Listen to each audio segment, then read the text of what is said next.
শুধু রাজার ছেলে রাজা হবে, রাজনীতির এই সংস্কৃতি আমরা পাল্টে দিতে চাই। ওই পৈতৃক সূত্রে, জমিদারি সূত্রে রাজনীতি এই দেশের মানুষ আর দেখতে চায় না। আগে যা করেছেন করেছেন, এখন উজু গোসল করে ঠিক হয়ে যান। আমি আপনাদেরকে জিজ্ঞাসা করতে চাই, সেই ফেসিবাদ, সেই কালো অধ্যায় আবার বাংলাদেশে ফিরে আসুক, আপনারা কি চান? আমাদের একটি কর্মীর হাত ও চাঁদাবাজের হাতে পরিণত হয় নাই। কেউ যদি আকাশ থেকে কালো চিলের রং ধারণ করে কারো ভোট ছু মেরে নিয়ে যেতে চায়, ওর ডানা সহ খুলে ফেলবেন। এটা জরুর নয় যে জামাতে ইসলামীকেই দেশ শাসন করতে হবে, কিন্তু এইটা জরুর যে এই দেশে সুশাসন থাকতে হবে।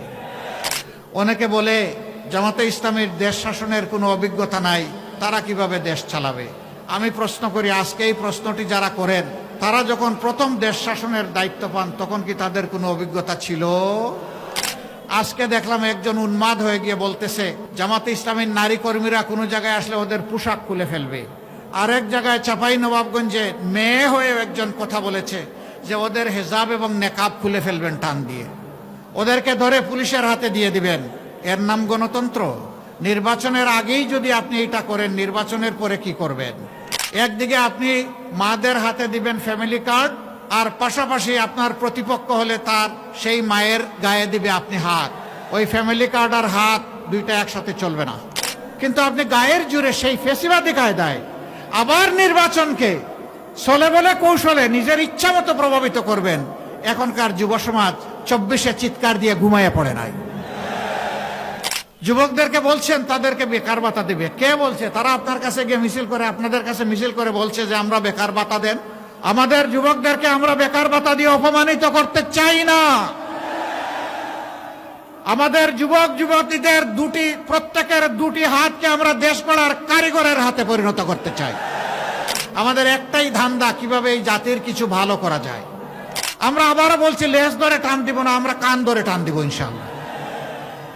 ধর্মের ভিত্তিতে কারো মূল্যায়ন হবে না। নাগরিকত্ব, দেশপ্রেম এবং তার যোগ্যতার ভিত্তিতে তার মূল্যায়ন হবে ইনশাআল্লাহ। ব্যাংক ডাকাত, শেয়ার মার্কেট লুটেরা, তাদের কি হবে? তারা অনেকে পালিয়ে বিদেশে গিয়ে আলিশান বাড়িতে থাকেন। আল্লাহ যদি আমাদেরকে তৌফিক দেন, আমরা ওদের পেটের ভিতরে হাত ঢুকাইয়া জনগণের টাকা বের করে নিয়ে আসবো। আপনি কি দয়া করে ওনার পায়ের বেড়িটা খুলে আমার পায়ে একটু লাগাই দিবেন?